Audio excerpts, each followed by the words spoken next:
నెల్లూరు జిల్లా వరికుంటపాడు మండలంలోని పలు పంచాయతీలలో టీడీపీ ఎమ్మెల్యే అభ్యర్థి కాకర్ల సురేష్ పల్లెపల్లెకు కాకర్ల కార్యక్రమం నిర్వహించారు.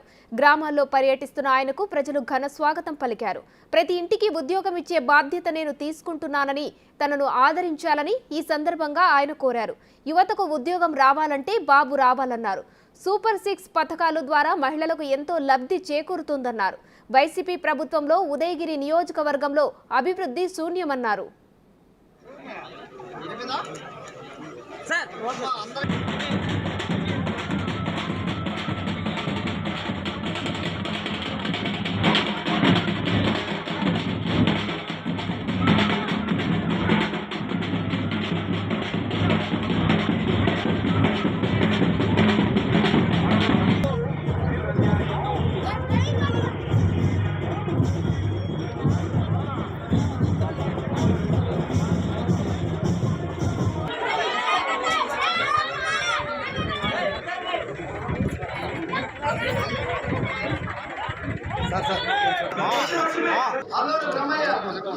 అందరూ అయిపోయింది.